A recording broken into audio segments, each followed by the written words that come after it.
En el nombre de Jesús, Señor, tómanos y llévanos de la mano y guíanos en lo que tú quieres que este día en especial aprendamos, recibamos en nuestro corazón. Pues muy bien, vemos entonces a Bartimeo que en esa gran necesidad de ser ciego, ahí donde está pidiendo limosna, en un lado del camino empieza a escuchar que por ahí viene Jesús y sin poder entender si viene aquí cerquita o viene más lejos, empieza a gritar y aparecen los que matan la fe. Aparecen en ese momento, cállate, quítate, hazte a un lado. Y cada vez este hombre gritaba más fuerte, pero ahí estaban los que aniquilan la fe. Finalmente, él salió victorioso y el Señor le escuchó. De la misma manera, en otra ocasión, el Señor Jesús llega a su tierra y estando ahí en su tierra, estando enseñando en la sinagoga, la gente empieza a asombrarse, a maravillarse, pero en el mal sentido, porque decían, ¿de dónde tiene esa sabiduría, esas palabras? ¿De dónde tiene refiriéndose al Señor Jesús, esos milagros que por sus manos son hechas? Pues ¿qué no está aquí entre nosotros? ¿No es él el carpintero? ¿No es él el hijo del carpintero? Ahí estaban los que matan la fe, los que aniquilan la fe con esas acciones, con sus palabras, sus acciones, porque luego no solamente eran ellos los que matan la fe, sino que con sus palabras aniquilaron la fe de los demás y no pudo hacer ahí el Señor ningún milagro, sino que sanó a alguno que otro. Pues muy bien, en el nombre de Cristo Jesús, respecto a eso de los que matan la fe y lo que aniquila la fe, hay ocasiones en que no necesitas a nadie más. Eres tú mismo el que mata tu fe.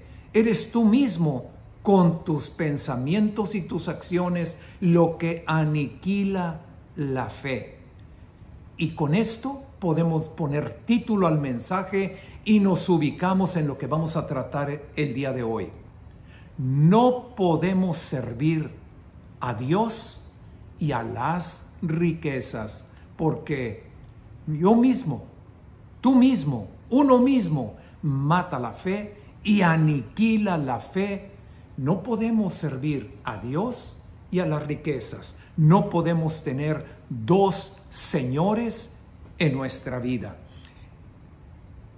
Este mensaje lo vamos a basar en un pasaje que se encuentra en tres de los evangelios, en Mateo, en Marcos y en Lucas. Busquen ustedes Mateo capítulo número 19. Mateo 19. Y al mismo tiempo, porque vamos a empezar y vamos a estar narrando como está viendo Mateo este evento del encuentro del Señor Jesús con el joven rico, pero quisiéramos empezar con un versículo en el Evangelio de Marcos. Mateo 19, ahí vamos a estar estudiando, pero para empezar quisiéramos comenzar con este detalle en el Evangelio de Marcos, capítulo número 10, verso 17. Así que en el Evangelio de Marcos 10, 17, el Señor Jesús ha estado en algún lugar. Y ahí estando en algún lugar ya llegó el tiempo, como dice el 17, al salir Jesús de aquel lugar, de aquella ciudad, de aquel pueblo, al salir él para seguir su camino, llegó uno corriendo, llegó uno pero que se le estaba yendo el tren. El Señor Jesús ya iba de salida. Todo lo que el Señor Jesús tenía que hacer en aquel lugar ya lo había hecho. Todo lo que tenía que completar ya lo había completado. Ahora el propósito era ya salir de aquel lugar para seguir su camino. Y es en ese momento donde llega uno y corre y corre y corre para alcanzar al Señor. Pues muy bien. Respecto a esa persona y que llegara corriendo, pues lo podemos ver en un principio como, qué bueno. Él andaba en busca de Cristo y no permitió que Cristo se le fuera, sino llegar y tener ese encuentro con el Señor. Perfecto, qué bueno. Pero por otro lado, también podemos, porque no lo explica la Biblia, que esta persona se estuviera entreteniendo con algún otro detalle, se estuviera ocupando de algún otro detalle y estuviera dejando el encuentro con el Señor Jesús para el ratito y atender una cosa u otro detalle. Estaba Yeti ya a punto de dar a luz. Era nuestra segunda hija, Raquito. Me habló y me dice, ya, vámonos, es el tiempo. Estaba yo en mi oficina y de mi oficina, de mi trabajo, me voy a la casa que estaba ahí cerca, a un par de kilómetros, levanto a Yeti, me regreso y tenía que pasar nuevamente por el lugar de mi trabajo. Y en el lugar de mi trabajo, cuando Yeti ya venía con su dolor, ya en la situación de vámonos, pues no se me ocurre pararme para atender a unos clientes. Híjole, hice la venta, hice lo que tenía que hacer, pero cuando llego nuevamente al carro, Yeti estaba en una condición muy difícil. La verdad, gracias a Dios, pude llegar a tiempo al hospital y así como la reciben, no tardó casi nada en salir el pediatra para decirme, ya nació. Tuvo usted una bebé muy hermosa. Así no podemos entender qué era lo que entretenía a este joven que le llama la Biblia en el título El joven rico. ¡Qué bueno! Se le estaba yendo a lo mejor algún detalle en realidad importante y llegó corriendo o estaba ocupado como el pastor. Cuando debería de haber estado en donde debería haber estado, cuando debería atender lo que debería de atender, se distrae. Y así llegó corriendo. Así que más adelante tú vas a tener oportunidad de armar tu idea. Así que al salir el Señor Jesús para seguir su camino, vino uno corriendo. Y sigue diciendo el verso 17, e hincando la rodilla delante de él, hincando la rodilla delante de él, hincando la rodilla. ¿Por qué no dice la Escritura poniéndose de rodillas? Hincando la rodilla. ¿Qué impresión te dan esas palabras? Hincando, como muchas veces lo ves, ¿verdad? Como cuando típico la foto esa de los muchachos cuando están entregando el anillo de compromiso, pidiéndole a la muchacha, ¿te quieres casar conmigo? Y ponen una rodilla nada más en el suelo. ¿Por qué no puso las dos rodillas? ¿O por qué, por ejemplo, como en otros casos diferentes, donde dice, por ejemplo, en el caso de Jairo, que llega Jairo y dice, se postró con el rostro en el suelo? Simplemente llega y pone una rodilla. No es lo mismo poner una rodilla que poner las dos. Y no es lo mismo poner dos rodillas y presentarte delante de Cristo, aunque en todos los casos es una manera de rendir dar honra, respeto y dignidad a la persona de Cristo, pero no es lo mismo el también llegar y postrarte con el rostro en el suelo. No es lo mismo. Llegó corriendo, hincando la rodilla delante del Señor Jesús. Le preguntó, Maestro bueno, ¿qué haré para heredar la vida eterna? ¿Qué haré para heredar la vida eterna? Muy bien, en este momento nos vamos a brincar de aquí donde estamos en Marcos, no quites, dóblale ahí la página, porque luego nos vamos a regresar ahí y nos vamos a Mateo. Lo que estoy tratando de aprovechar son esos pequeños detalles que le dan sabor a estas cosas, que podamos entender por completo lo que está sucediendo. Esto fue lo que vio Marcos, así lo percibió Marcos. Ahora nos vamos a Mateo y Mateo también nos está diciendo lo que él estaba viendo en ese momento. Mateo 19:16. Hincando la rodilla, en Marcos dice, le preguntó, Maestro bueno, ¿qué haré para heredar la vida eterna? Y Mateo 19:16 dice, entonces vino uno y le dijo, pero ya vimos el detalle del que vino, y luego le dice, Maestro bueno, ¿qué haré para tener la vida eterna? ¿Qué haré? Necesito la vida eterna, quiero tener esa vida eterna, esa vida después de la muerte en la presencia de Dios, la vida de gozar una eternidad con Dios y no terminar en el lugar donde van aquellos que rechazaron a Dios, no terminar en el infierno. Maestro bueno, ¿qué bien haré para tener? ¿Qué bien haré?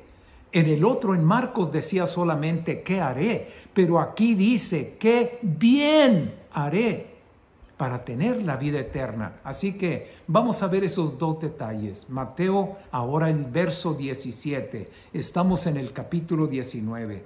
Y el Señor Jesús, ya entendiendo con discernimiento, el discernimiento espiritual, el Señor, sabiendo por dónde se va moviendo la situación, le contesta, porque le dijeron, Maestro bueno.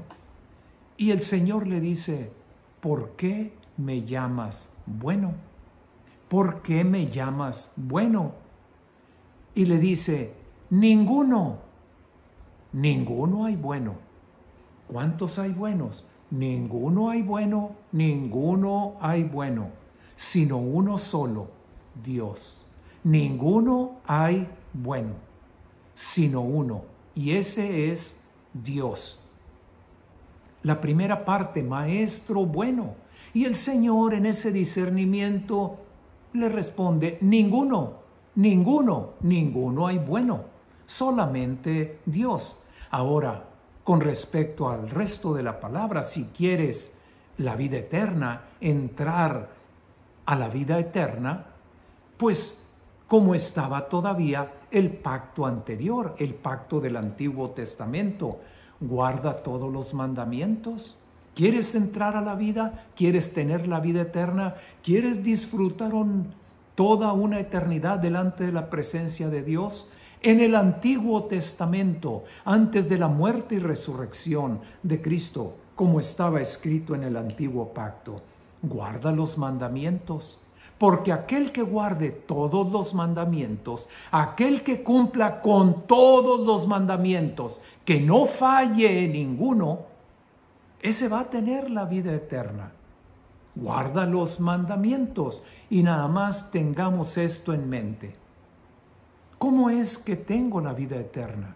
La vida eterna la tengo por fe, la obtengo y la recibo por fe, con la fe puesta en Cristo y de acuerdo a su palabra. Cristo pagó por mí lo que yo nunca pude hacer. Esa es la condición en el Antiguo Testamento, que todos esos mandamientos y toda esa ley estaba puesta para que la gente llegara a la convicción, soy un pecador. El propósito no era que se salvara, porque ninguno, absolutamente ninguno hay bueno que pueda cumplir con todas esas cosas, porque con que tan solo falles en una, podrás decir, no he matado, pero a lo mejor he mentido, he codiciado, no he honrado a mi padre y a mi madre, etcétera, ¿verdad? Con que tan solo falles en uno, ya, date por perdido.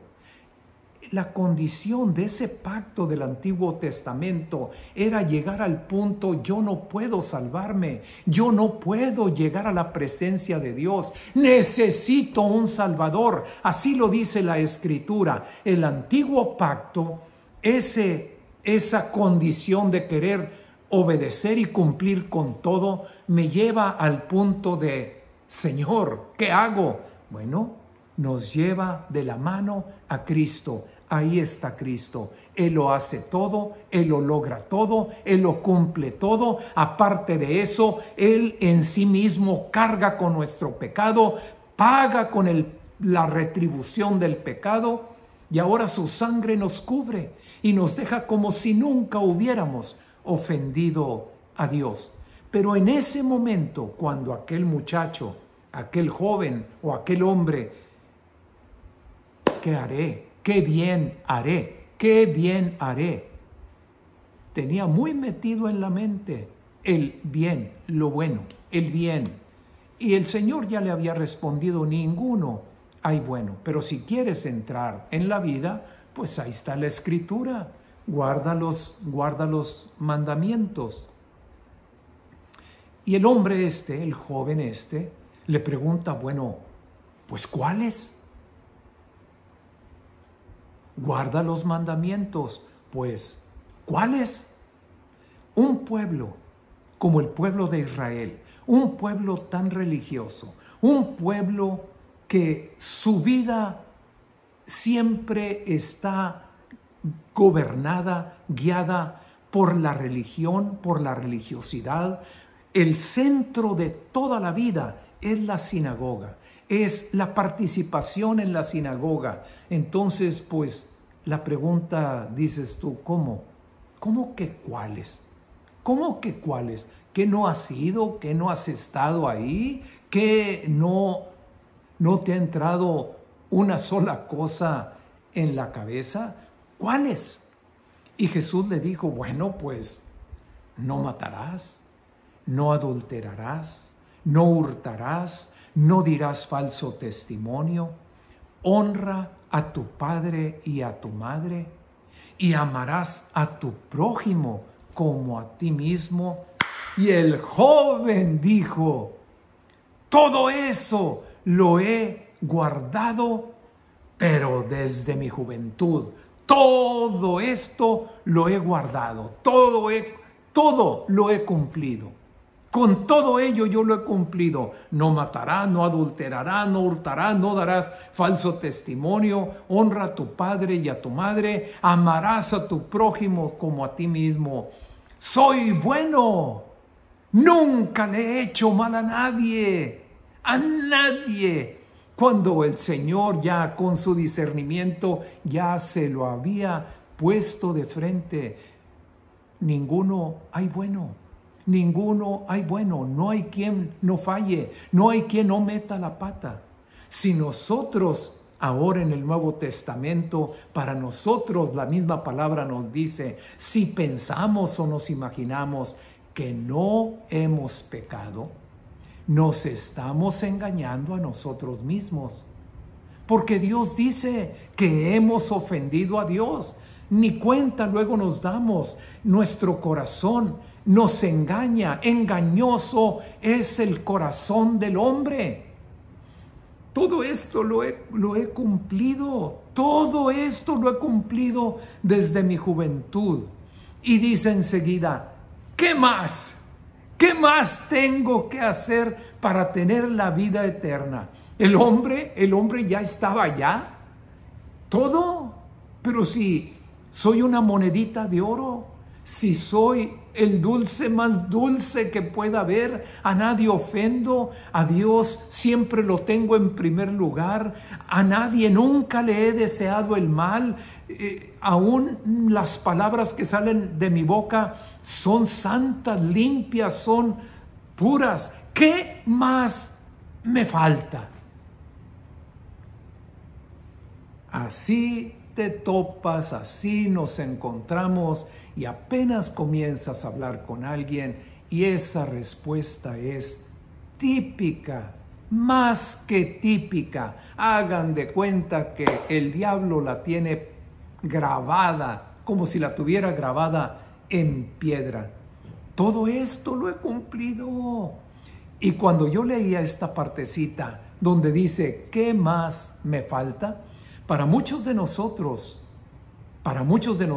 o algunos que estén viendo el video, quizá no conozcan de esta serie, pero desde hace años esa serie tan famosa y bueno, que llega por todos lados, en muchas partes del mundo. Hagan de cuenta que yo me imaginaba al Chapulín Colorado, más bien no al Chapulín, al Chavo del Ocho, haciendo el movimientito ese que hacía, ¿qué más me falta? ¿Qué más me falta? Y haciendo su pie para arriba y para abajo, su piernita, ¿verdad? ¿Qué más me falta? ¿Qué más me falta? Nos regresamos ahora al Evangelio de Marcos.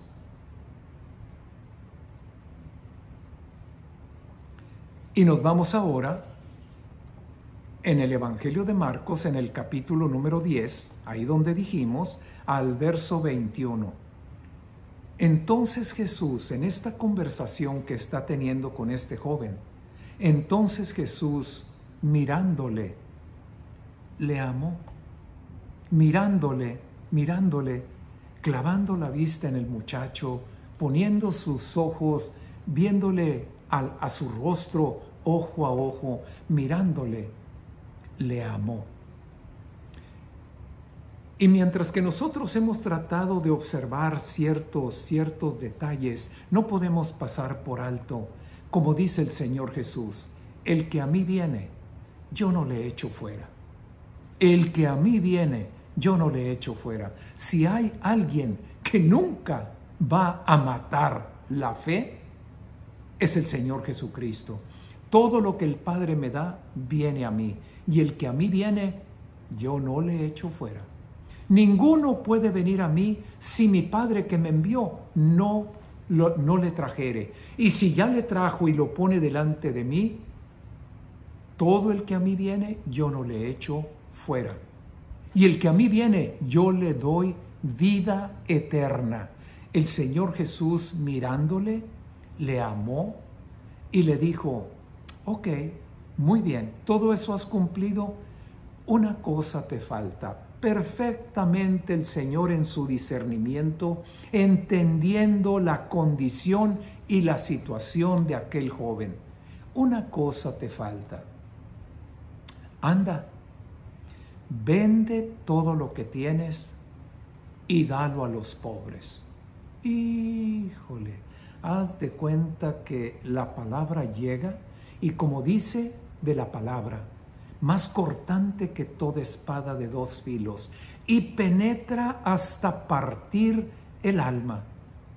Así luego nos pasa a cualquiera de nosotros. Llegamos, nos presentamos, como en este caso, delante del predicador. Empiezan a surgir algunos comentarios conforme a la palabra, conforme a lo que la Biblia dice, y empieza la gente. Y no es la primera vez que dice, oye, tú le dijiste algo al pastor, ¿por qué estaba diciendo esto? Pues Jesús mirándole, le amó y con ese discernimiento de él, ese discernimiento le dice, anda, vende todo lo que tienes y dalo a los pobres. Y la palabra penetra hasta partir el alma. En ese momento el mundo se le viene abajo a aquel joven. Si tú haces eso, vas a tener tesoro en el cielo, ya no en la tierra. Ahora tu tesoro estará en el cielo. Y ahora sí, ven y sígueme tomando tu cruz. Ven y sígueme tomando tu cruz. Ve y vende todo y dalo a los pobres.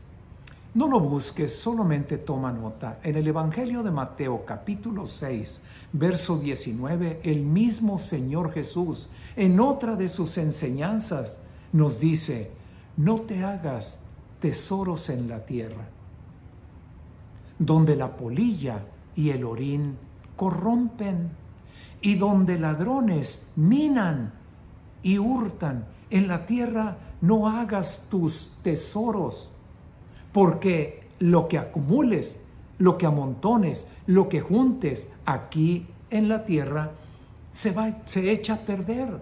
La polilla, el orín corrompen, los ladrones entran, roban, hurtan, etc. Verso 20, que tu tesoro esté en el cielo, que tu tesoro esté en el cielo, donde ni la polilla ni el orín corrompen, y donde ladrones no minan ni hurtan. Cuidado, cuidado con lo que viene enseguida. Mateo 6:21. Porque donde esté tu tesoro, ahí va a estar también tu corazón. ¿Qué no es ese Señor Jesucristo que en una ocasión le preguntaron, y cuando le preguntaron, ¿cuál es el principal de todos los mandamientos? ¿Cuál es el primero, el más grande, el más importante? Y el Señor Jesús responde, amarás al Señor tu Dios con toda tu alma, con toda tu mente, con todo tu corazón y con todas tus fuerzas. ¿Dónde está tu tesoro? ¿Cuál es tu tesoro? ¿Quién es tu tesoro? Cuidado con el tesoro en la tierra. Cuidado, porque ese tesoro, inclusive un día, la misma Biblia dice que todo será pasado por el fuego. Todo, absolutamente todo. No va a quedar nada. Que nuestro tesoro esté en el cielo. Donde tengas tu tesoro, donde esté tu tesoro, ahí va a estar también tu corazón. Y en otra parte de la Escritura, así, no literalmente, obviamente, el Señor Jesús dice, mira, si tu pie te es ocasión de caer, quítalo. Si tu mano te fuere ocasión de caer, quítala. Si tu ojo te fuere ocasión de caer, quítalo, échalo de ti. Mejor te es entrar en el cielo a la vida eterna, manco, ciego, cojo, que entrar completo en el infierno. ¿Qué tengo que hacer? Tener cuidado. ¿Dónde están mis tesoros? ¿Dónde esté mi tesoro? Ahí va a estar mi corazón. ¿Dónde está? ¿Dónde está mi tesoro y dónde está mi corazón? Así como el Salmo 119 lo dice, Señor, tú eres mi tesoro, tú eres mi riqueza, tú, Señor. Nada deseo, por otro lado dice, en esta tierra. En esta tierra nada deseo, solamente a ti te deseo. Tú eres lo que mueve mi corazón. Tú eres el motivo de mi amor, Eres tú el motivo. Así que cuando le dicen a este muchacho, ¿qué más me falta? ¿Qué más me falta? Ah, bueno, véndelo todo. Porque el problema no es que el Señor Jesús le diga a cada uno de nosotros, vende lo que tienes y luego dalo a los pobres. El problema de este muchacho era dónde estaba su corazón.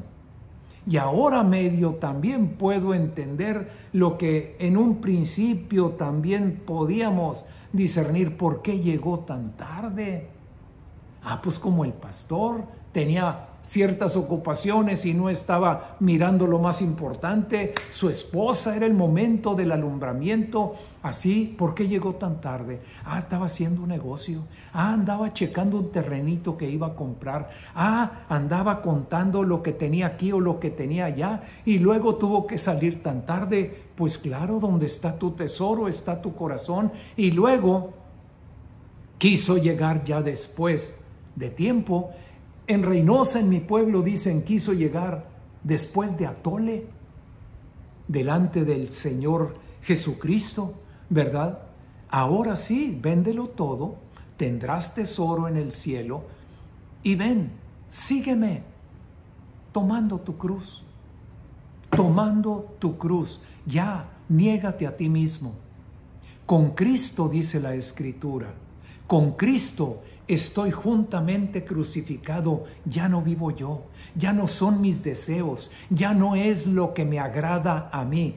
Con Cristo estoy juntamente crucificado, ya no vivo yo, Cristo vive en mí. Lo que Él desea, lo que Él quiere, lo que Él mueve, ahí es donde quiero estar. Él es el motivo de mi vida, ahí está mi corazón. Con Cristo estoy juntamente crucificado, ya no vivo yo, Cristo vive en mí. Y lo que ahora vivo en este cuerpo y en esta carne, lo vivo en la fe del Hijo de Dios. Lo vivo en la fe del Hijo de Dios. Y aquel hombre, recibiendo esta palabra, él, verso 22, pero él, afligido por esta palabra, afligido, se afligió, le dolió, le caló, le pesó la palabra de Cristo. La palabra de Cristo fue directa y pegó exactamente donde debía de pegar. Por esta palabra se afligió y se fue triste. Se fue triste. Lo que mata la fe. ¿Qué es lo que mata la fe? Tesoros en este mundo. Tesoros en esta tierra. Donde esté tu tesoro, en la tierra o en el cielo, ahí va a estar tu corazón. Cristo demanda, Dios demanda. Me vas a amar con toda tu mente, con toda tu alma, con todo tu corazón, con todas tus fuerzas. ¿Qué te queda? No te queda nada. Todo enfocado y puesto a los pies de Cristo. Así. Y este hombre no tuvo otra cosa que hacer más que retirarse. Se fue. ¿Por qué se fue? Porque amaba más lo que tenía en este mundo. ¿Qué es lo que aniquiló la fe? Podemos empezar. ¿Quién mató esa fe? No fue el Señor Jesús, fue Él mismo. La decisión estaba en Él como estaba en ti. Él, afligido por esta palabra, se fue triste porque tenía muchas posesiones. Se fue. Y el Señor Jesús, verso 23, mirando alrededor, le dijo a sus discípulos: cuán difícilmente entrarán en el reino de Dios, tendrán la vida eterna, los que tienen riquezas. Quiero hacerte una aclaración aquí. Toma tu pluma y márcalo bien, porque esto es importante. Así como al final del 22 este joven se fue porque tenía muchas posesiones, la palabra es la misma ya en el 23, la original. Cuán difícilmente entrarán en el reino de Dios los que tienen riquezas. La palabra realmente que se tradujo ahora como riquezas es posesiones. Porque riqueza luego como que te lleva a un punto, no, pues aquel es un riquillo y luego muchos no nos sentimos que caemos ahí. La palabra es, dice, cuán difícilmente entrarán en el reino de Dios los que tienen posesiones, los que tienen posesiones. Esa es la palabra original. No riqueza, los que tienen posesiones. Y cualquiera, hasta el más humilde, hasta el más pobre, tendrá sus posesiones, o pocas o muchas, o casi nada o muchísimas. Así de fácil. Todos siempre habrá que tienes algún pantalón, alguna camisa, que tienes un plato de comida, que tienes una mesa, el que tiene posesiones. Y te quiero decir que no es necesario que tengas una cuenta grande, enorme, gruesa en el banco, o que seas un terrateniente y tengas 2, 3, 4, 5 terrenos o varias casas para que tengas posesiones y que tu confianza y tu corazón estén puestas ahí. En el banco podrás tener $1 o no tener cuenta de banco y traer el dólar en la bolsa y estar enamorado de tu dólar, estar enamorado de cualquier otra cosa, cualquier posesión tuya. Tengo esto, traigo esto, no es que esto por esta razón o aquella otra aquella otra razón. Donde esté tu tesoro, ahí va a estar tu corazón. Y cuidado con poner los ojos en tus posesiones. No se necesita tener muchas. No se necesita. Cuán difícilmente entrarán en el reino de Dios los que tienen riquezas. Verso 24. Y los discípulos se quedaron asombrados de las palabras del Señor Jesús y les volvió a decir. Y aquí, escucha, atención, atención, aquí está la clave. Y el Señor volvió a decirles, hijos, cuán difícil les es entrar en el reino de Dios, no a los que tienen posesiones, a los que confían en sus posesiones, a los que tienen la mirada puesta en la cuentita de banco, en esto, en aquello, en esto que me queda, en esto que tengo aquí. Ahí está su tesoro, ahí está su corazón. Cuán difícil es que lleguen a la vida eterna cuando el corazón lo tienen puesto por otro lado y no en el Señor.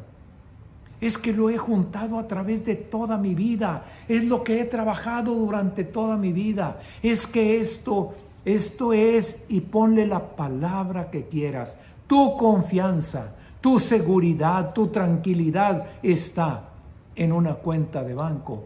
¡Qué tristeza! Un día, con que solo sople el Señor, y todo ese castillo que levantas alrededor de $1, de una propiedad, de una posesión, sea lo que sea, no importa si es de millones o es de centavos, el Señor sopla y ese palacio, ese castillo hecho con palitos, ¡cum!, se viene abajo. Donde esté tu tesoro, va a estar tu corazón. Mateo 6:24. Toma nota, no te vayas de donde estamos. Y dice el Señor Jesús, ninguno puede servir a dos señores, nadie. Nadie puede partir el corazón sirviendo a uno aquí y sirviendo a otro por allá. Porque aborrecerás a uno y amarás al otro, o estimarás a uno y menospreciarás al otro. No puedes tener dos señores. Así como no puedes tener dos patrones, así no puedes. Tu corazón o está aquí o está allá, en la tierra o en el cielo. Y tan fácil lo vemos que cuando cae esta palabra en aquel joven, se apartó, se fue. No hay manera. No puedo tener esto, estar enamorado, tener mi confianza, mi deleite, mi gozo en las posesiones de este mundo y servir a Cristo. No se puede, no hay absolutamente manera. Y dice al final, no puedes servir a Dios y a las riquezas. Cuán difícil es para un rico entrar en el reino de los cielos. A un rico, sí, al que confía en las riquezas. Esos son los verdaderos que se consideran ricos en la palabra. ¿Dónde tienen puesta su seguridad? En el dinero, en sus posesiones. Es que ya junté, ya acumulé ahora aquí esto, aquello, y ahí ellos están tranquilos y confiados cuando solamente espera. Dios sopla y eso desaparece. Pregúntale a Job. Y eso desaparece así. Pregúntaselo a Job. Gracias, Señor, por tu palabra. Hay quienes matan la fe, quienes alrededor de nosotros matan nuestra fe. Pero en este caso soy yo mismo el que puedo matar mi fe. ¿Y qué es lo que aniquila la fe? ¿Qué es? No podemos servir a dos señores. O amo a Cristo, sigo a Cristo y voy tras Él en el camino, o me deleito, me gozo, me alegro y continúo con las cosas de este mundo, enamorado de un viajecito acá, de un restaurante, enamorado de cualquier cosa que el dinero pueda dar o conseguir en un momento determinado en este mundo. En el nombre de Cristo Jesús, en el nombre de Cristo Jesús, vengo en contra de la avaricia, de la codicia. Vengo en contra de ese enamoramiento de las cosas de este mundo. Hay que cuidarlas, claro, Dios nos la da y hay que saber administrarlas, cuidarlas para Él. Donde mi tesoro es Dios y donde mi enamoramiento me lleva a obedecerle a Él.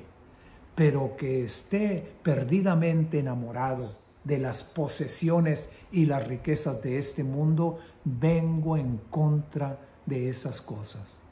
Es Dios, es Dios. Nada hemos traído a este mundo. Sin duda nada vamos a sacar. La bendición viene y desciende de lo alto. Es Dios. Y conforme a lo que Dios me da, conforme a lo que Dios pone en mis manos a administrar, mi mirada está puesta en Él. ¿Qué hago? Porque el hacer lo que Él me dice y Él manda, en eso está la bendición y la multiplicación conforme a su voluntad de los talentos que Él pone en mi mano. En el nombre de Jesús, ese enamoramiento a las cosas de este mundo en este momento acaba. Señor, rindo mi corazón y te pido perdón por haber puesto la mirada y mi confianza en cosas de este mundo, en posesiones de este mundo. Señor, ahora pidiéndote perdón y suplicando perdón en arrepentimiento, alzo mis ojos a ti. Señor, ¿de dónde vienen las cosas? Tú me las has dado. Y antes de enamorarme de una bicicleta, de un carrito, de una cuenta de banco, mi tesoro eres tú el que me lo dio. Antes de enamorarme de esas cosas, mi enamoramiento eres tú. En el nombre de Cristo Jesús, llénanos, Señor, de ti, llénanos de tu presencia. El deseo de nuestro corazón, sé tú. Y en el nombre de Cristo Jesús, echado abajo y echado por tierra, toda avaricia, toda codicia, ese amor hacia las posesiones en este mundo. En el nombre de Cristo Jesús, todo esto ha sido dicho. Jesús, Jesús, Jesús. Amén.